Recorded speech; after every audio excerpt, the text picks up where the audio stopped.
माँ local hero इस rap गाने से फेम पाने वाले यह युवक कौन है?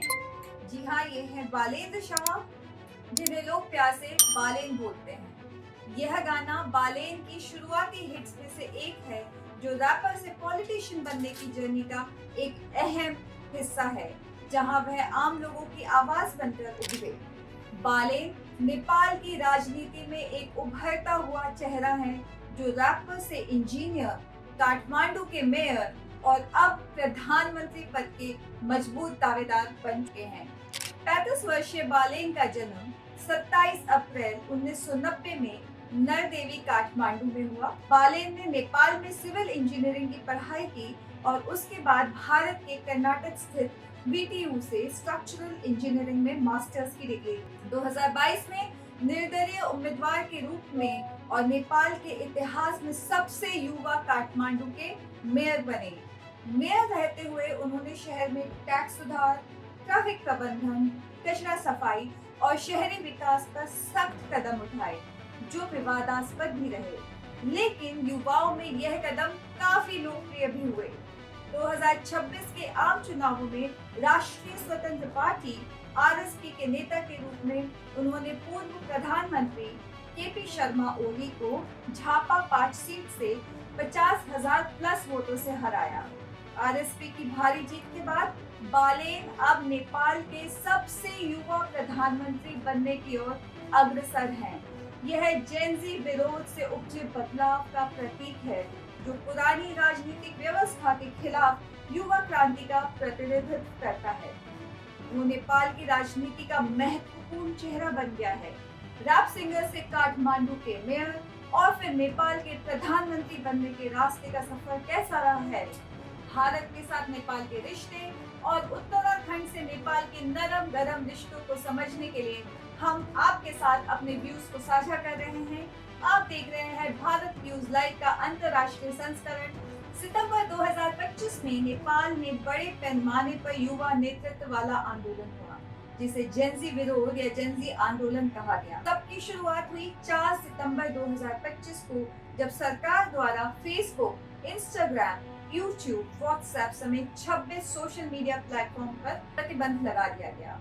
युवाओं ने अभिव्यक्ति की स्वतंत्रता पर हमला माना और प्रदर्शन तेज हो गए। जल्द ही यह आंदोलन भ्रष्टाचार, भाई भतीजावाद, बेरोजगारी, महंगाई और राजनीतिक नेताओं की विलासिता के खिलाफ व्यापक जनाक्रोश में बदल गया। प्रदर्शन हिंसक हो गए। सुरक्षा बलों के साथ झड़पों में कम से कम 77 लोगों की मौत हुई और 2300 से ज्यादा लोग घायल हुए। प्रदर्शनकारियों ने संसद भवन में आग लगाई, प्रधानमंत्री केपी शर्मा ओली के घर पर हमला किया और त्रिभुवन अंतर्राष्ट्रीय हवाई अड्डे को बंद कर दिया गया। 8 सितंबर 2025 की रात को आपातकालीन कैबिनेट बैठक के बाद संचार और सूचना प्रौद्योगिकी मंत्री पृथ्वी सुब्बा गुरुंग ने घोषणा की कि प्रतिबंध वापस ले लिया गया है। 9 सितंबर 2025 की सुबह तक सभी प्लेटफॉर्म्स फिर से काम करने लगे थे। चूंकि 9 सितंबर 2025 तक हिंसा चरम पर पहुंच चुकी थी, जिसके बाद प्रधानमंत्री केपी शर्मा ओली ने इस्तीफा दे दिया। इस समय तक राष्ट्रपति रामचंद्र पौडेल और गृह मंत्री रमेश लेखक सहित कई मंत्री भी इस्तीफा दे चुके थे। नेपाली सेना ने स्थिति संभाली और अंतरिम व्यवस्था की गई। युवाओं ने डिस्कॉर्ड और अन्य प्लेटफॉर्म पर चर्चा कर पूर्व मुख्य न्यायाधीश सुशीला कार्की को अंतरिम प्रधानमंत्री चुना, जो नेपाल की पहली महिला प्रधानमंत्री बनी। उनकी सरकार ने सुधार का वादा किया और 6 महीनों में चुनाव करने का फैसला लिया गया। चुनाव परिणाम और राजनीतिक बदलाव। 5 मार्च 2026 को नेपाल में आम चुनाव हुए। यह जेनजी विरोध के बाद पहला बड़ा चुनाव था। लगभग 1.89 करोड़ मतदाताओं, जिनमें 10 लाख नए युवा वोटर शामिल थे, उन्होंने 275 सदस्यीय प्रतिनिधि सभा के लिए मतदान किया। मतदान शांतिपूर्ण रहा। लगभग 60% टर्नआउट। मतगणना की शुरुआती रुझानों में राष्ट्रीय स्वतंत्र पार्टी आरएसपी ने भारी बढ़त बनाई। यह पार्टी युवा केंद्रित, भ्रष्टाचार विरोधी और सुधारवादी नीतियों की पहचान बन गई है। पारंपरिक दल जैसे सीपीएम, यूएमएल, नेपाली कांग्रेस और माओवादी केंद्र अब काफी पीछे छूट गए हैं। आरएसपी अब सरकार बनाने की स्थिति में है और बालेन शाह अगले प्रधानमंत्री बनने की मजबूत दावेदारी में है और यह चुनाव पुरानी राजनीतिक व्यवस्था के खिलाफ जेनजी क्रांति का नतीजा है। मैं आपको यह बताना चाहती हूँ कि नेपाल में 1990 से अब तक 15 से 16 व्यक्ति प्रधानमंत्री की शपथ ले चुके हैं। इन विगत वर्षों में अब तक 25 से भी ज्यादा बार प्रधानमंत्री पद की शपथ ली जा चुकी है। नई सरकार के सामने चुनौतियां बड़ी हैं। संस्थानों में विश्वास, बहाली, बेरोजगारी, आर्थिक सुधार, भ्रष्टाचार पर अंकुश, प्रदर्शन में मारे गए लोगों की जांच और संवैधानिक स्थिरता। यदि आरएसपी सरकार बनती है तो युवा भागीदारी, डिजिटल शासन और पारदर्शिता पर फोकस होगा। कुछ युवा नेता नई राजनीतिक ताकत बनाने की बात कर रहे हैं। राजशाही बहाली की मांगे भी उठ रही हैं, लेकिन मुख्य फोकस लोकतंत्र को मजबूत करना है। अब जानते हैं भारत नेपाल के संबंध, इतिहास और क्या है नई सरकार से अपेक्षाएं।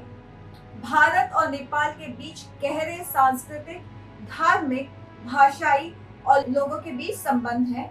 1950 की शांति और मित्रता संधि इसका आधार है। खुली सीमा, आर्थिक एकीकरण और सुरक्षा सहयोग, 1989 की आर्थिक नाकाबंदी, काला पानी, लिपुलेख, सीमा विवाद, 2015 संविधान पर मधेशी विरोध और भारतीय हस्तक्षेप का आरोप। ओली सरकार के दौरान चीन की ओर झुकाव के बाद से भारत ने नेपाल के साथ संबंधों पर काफी सतर्कता बरती है। नई सरकार से भारत उम्मीद करता है आर्थिक साझेदारी जारी रहे, सीमा विवाद बातचीत से सुलझे, चीन के नेपाल पर प्रभाव को ध्यान में रखते हुए विदेश नीति संतुलित रहे और क्षेत्रीय स्थिरता बनी रहे।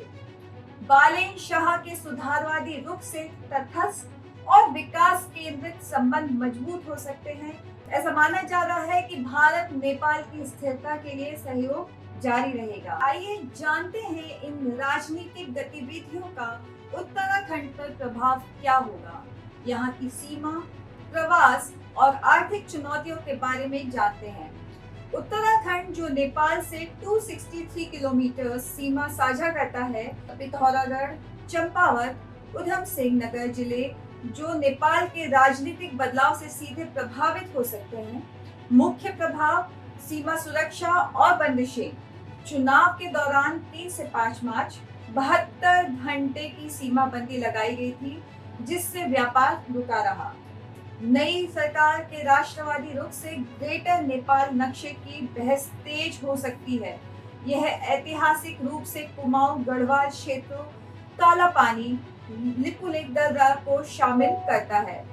इससे तनाव बढ़ सकता है, लेकिन शाह ने कहा है कि वह शांतिपूर्ण समाधान चाहते हैं। उत्तराखंड पुलिस को सीमा निगरानी बढ़ानी पड़ेगी और जिस पर उत्तराखंड की स्थानीय सरकार को पैनी नजर रखनी पड़ेगी। प्रवास और मानव संसाधन। नेपाल से उत्तराखंड में 5 लाख से ज्यादा नेपाली मजदूर जो निर्माण, होटल, कृषि क्षेत्रों में काम करते हैं। राजनीतिक अस्थिरता से प्रवास बढ़ सकता है, जिससे स्थानीय रोजगार प्रभावित हो सकते हैं। 2025 प्रदर्शनों के बाद पहले ही 20% वृद्धि हुई थी। नई सरकार युवा केंद्रित नीतियां नेपाल में रोजगार बढ़ा सकती हैं, जिससे उत्तराखंड को राहत मिलने की संभावना है। आर्थिक और पर्यटन पर क्या प्रभाव पड़ेगा हम देखते हैं। खुली सीमा से दैनिक व्यापार जैसे सब्जियां, दूध, मोटरसाइकिल आदि 1 करोड़ रुपए प्रतिदिन का है। आरएसपी की सुधारवादी नीतियां व्यापार सुगमता बढ़ा सकती हैं, लेकिन सीमा विवाद से अवरोध हो सकता है। पर्यटन के क्षेत्र में खासकर पशुपतिनाथ, केदारलिंग पर सकारात्मक असर पड़ेगा। ऐसी उम्मीद की जा रही है कि युवा सरकार डिजिटल वीजा और इको टूरिज्म को बढ़ावा देगी। हालांकि यदि तनाव बढ़ा तो उत्तराखंड का 15% पर्यटन आय प्रभावित हो सकता है। सुरक्षा और क्षेत्रीय संतुलन के बारे में जानते हैं। नेपाल की स्थिरता से काला पानी क्षेत्र में शांति बनी रहेगी, लेकिन चीन के प्रभाव से भारत की नेबरहुड फर्स्ट नीति चुनौती मिल सकती है। उत्तराखंड सरकार ने केंद्र से अतिरिक्त फंडिंग मांगी है, जिसकी सीमा विकास के लिए उपयोग किया जाना है। कुल मिलाकर सकारात्मक बदलाव एवं स्थिर नेपाल से लाभ ज्यादा होगा, लेकिन सीमा मुद्दों पर सतर्कता जरूरी है। कृपया भारत और नेपाल के रिश्तों पर अपने व्यूज को अवश्य साझा करें और देखते रहें भारत न्यूज लाइव। मैं स्मिता सिंह बहुत ही जल्दी मिलती हूँ किसी नए प्रकरण के साथ। तब तक के लिए आप अपना और अपनों का ध्यान रखें। इस विषय पर अपने व्यूज को अवश्य साझा करें। नमस्कार।